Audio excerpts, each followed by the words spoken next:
For me, the best way to access the Muse is having days at a time right out there, writing. And I've been, when I've taught, you're sort of in and out, and it's hugely frustrating. I mean, I worked on a novel that way. I've worked on my autobiography that way, and there's a different, it's like a train that's making too many stops. It's like a local, as opposed to, an express. And the Muse likes an express. I'd say too that the Muse is not necessarily interested in publication. I mean, there's something else involved. I mean, yes, I can be highly ambitious. Yes, I can be competitive. And yes, being competitive as I felt when I was at for example, at the University of Iowa Writers Workshop. And I found that environment of other people writing, very productive. The Muse liked that, kind of thrived in that environment. You need some challenge. You need some grit. You need to be in a community where other people are seeing the importance of writing. I can go in and out of that, but in my 50 years or more of writing, I found periods like that rather helpful. And also being at a artist colony like Yaddo or Jurassic Foundation or McDowell, being in an environment with people. They don't have to be other writers necessarily. In fact, when I'm at places like that, I like hanging out with painters and sculptors and musicians. In a way, I prefer. If I spend all day with the computer or with the typewriter, it's just as well for me to play pool or ping pong or socialize or go out drinking with people who are doing other things. I find I get my own muse, the writing muse, is stimulated by contact with painters and sculptors and musicians and choreographers. And I'm very happy to be living with a fellow artist, but a painter, a visual artist, as opposed to another writer. I've tried living with other writers, and the muse, the muse doesn't like that so much. The collected poems was published in 2004, and it represents the whole body of my work from the time of my first publication, which is 1957, with a poem called Uncle Dog, on up to the present, which includes poems that are going to go into Kit Kat Club, which is the work in progress right now, and for whom Gypsy Rose Lee is one of the muses, because I am working in the voice of an exotic dancer also in this. But this is a poem called The Muse. As a rule, the power of absolutely falling in love soon vanishes, because the woman feels embarrassed by the spell she exercises over her poet lover and repudiates it. Epigraph is from Robert Graves's The White Goddess, which is one of the prime texts on muses. Why don't you just write a poem right now, she says.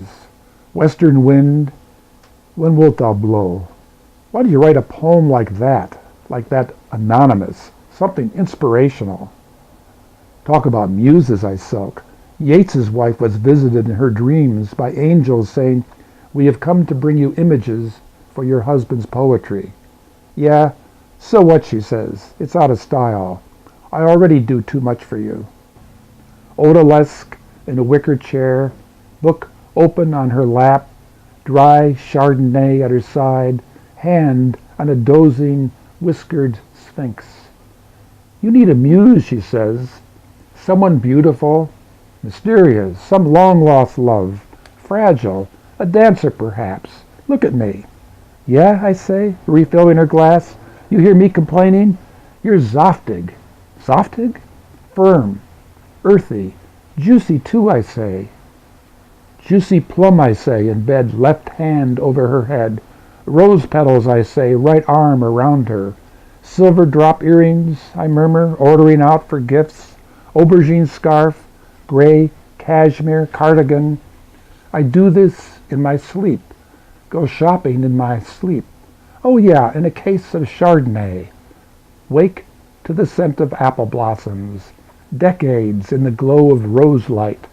Wake, she whispers. I tell her my dream. We kiss. Poppy Express, racy red, red coral, star red, red red. Enough. That's enough, she says.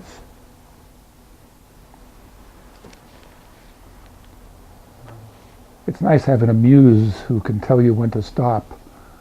What do you mean?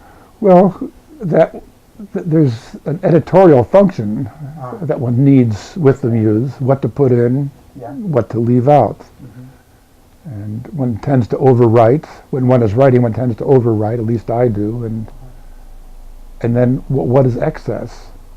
You know, what's the minimum that you need? What's the maximum that you can get away with? What's the balance, you know, given the nature of the project? I'd say that Robert Graves' The White Goddess,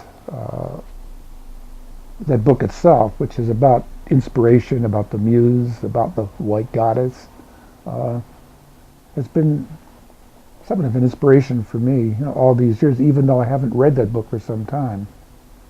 I mean, I invoke it. I mean, there's things from it that come to mind. About dreaming, for instance. I mean, where you have out-of-body experience and you see yourself lying down and you're kind of hovering somewhere else, and Graves associates that with the visitation of the goddess. So in a way, you lose your life, you leave your body. You know, you pay a price, but you sure draw something at the same time.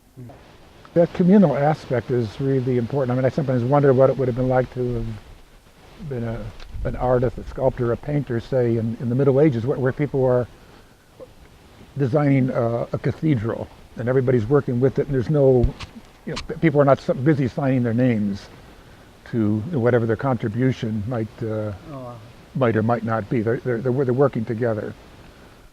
And it's only in recent history, you know, say from the 18th, 19th century, that people really got into this sign, and maybe with the printing press, maybe following on that. There's an industrial aspect, technological aspect to it, where this is my work, you know, this is my poem, as opposed to the tribal or the communal. I'm a product of the technology and of the time.